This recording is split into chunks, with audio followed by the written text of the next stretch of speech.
Assalamualaikum warahmatullahi wabarakatuh. Di sini kami dari kelompok 1 ingin mempresentasikan hasil diskusi kelompok kami mengenai HRMS atau Human Research Management System. Sebelumnya perkenalkan, nama saya Faiza Zahra Adisti, nomor NPM 0122077931. Perkenalkan, nama saya Iqbal Saif Ibrahim, NPM 0122080501. Halo teman-teman, perkenalkan nama saya Kaitar Giwastiar, NPM 0122080551. Perkenalkan, nama saya Muhammad Ibnu Asrofi, NPM 0122080662. Manajemen sistem adalah berbagai konsep, strategi, dan cara-cara yang digunakan di dalam suatu industri dan organisasi yang ditunjukkan untuk mengembangkan dan kesejahteraan karyawan yang bekerja dalam perusahaan. Tujuan: menciptakan hubungan kerja yang positif antara manajemen dan karyawan, mendukung organisasi dalam mencapai tujuannya, memastikan bahwa organisasi memiliki orang-orang yang berbakat, mendorong penerapan pendekatan terhadap manajemen manusia. Saya akan membacakan pelaku Human Resource Management System. Yang pertama adalah Human Resource Management.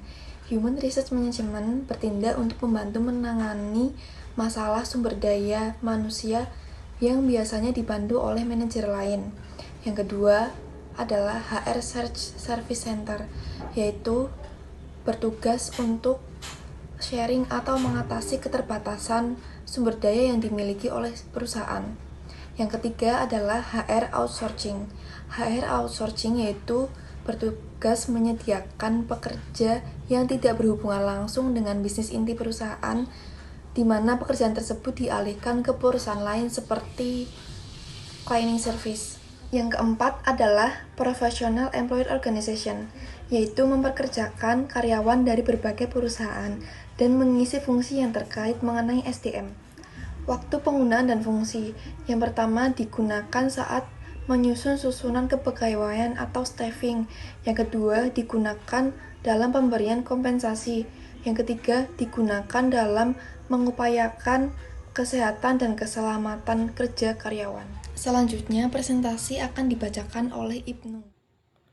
Digunakan saat menyusun kepegawaian atau staffing. Staffing adalah proses di mana suatu organisasi memastikan bahwa karyawan memiliki keterampilan agar bisa mencapai tujuan organisasi. Penetapan staf ini melibatkan satu analisis pekerjaan atau job analysis, proses menentukan keterampilan, tugas, dan pengetahuan untuk melakukan pekerjaan dalam suatu organisasi.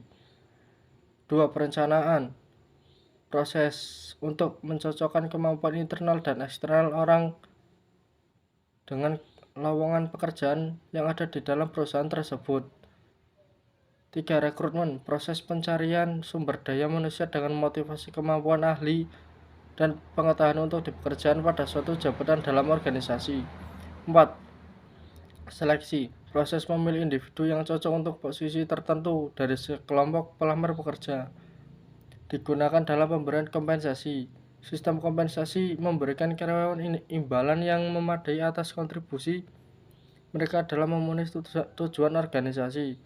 Ada 3 macam kompensasi. 1. Kompensasi keuangan langsung atau kompensasi inti, yaitu bayaran yang diterima dalam bentuk gaji dan bonus.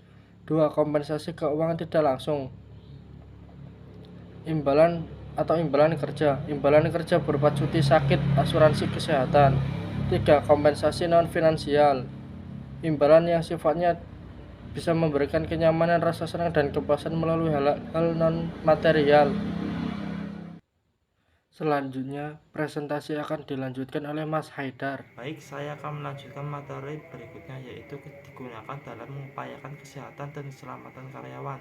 Kesehatan dan keselamatan kerja atau ketiga merupakan upaya kita untuk menciptakan lingkungan kerja yang sehat dan aman sehingga dapat mengurangi probabilitas kecelakaan kerja atau penyakit akibat kelalaian dalam bekerja. Strategi dalam Human Resource Management. 1. Untuk membangun komunikasi. Membangun komunikasi yang baik antara karyawan dan perusahaan serta sesama karyawan dapat mengurangi potensi terjadinya masalah atau konflik dalam perusahaan. 2. Mengelola kinerja secara efisien. Efisiensi kinerja adalah tentang bagaimana mengelola karyawan dengan efektif sesuai kemampuan dan keterampilan karyawan untuk keberhasilan perusahaan. 3. Memastikan dan menyediakan kebutuhan karyawan seperti penerima hak cuti, menerima gaji yang sesuai. 4. Memantau kedisiplinan. Menerapkan Human Resource Management untuk perusahaan. 1.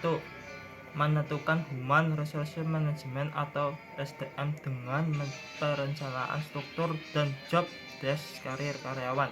2. Menetapkan SDM skill setiap karyawan sesuai dengan keahlian dan kompetensi yang dimiliki. 3. Mendukung dan menghargai kebutuhan karyawan seperti memberikan apresiasi atau keberhasilannya melaksanakan tugas dari manajemen. Sekian presentasi dari kelompok kami. Kurang lebihnya mohon maaf. Apabila ada kesalahan mohon dimaafkan. Wassalamualaikum warahmatullahi wabarakatuh.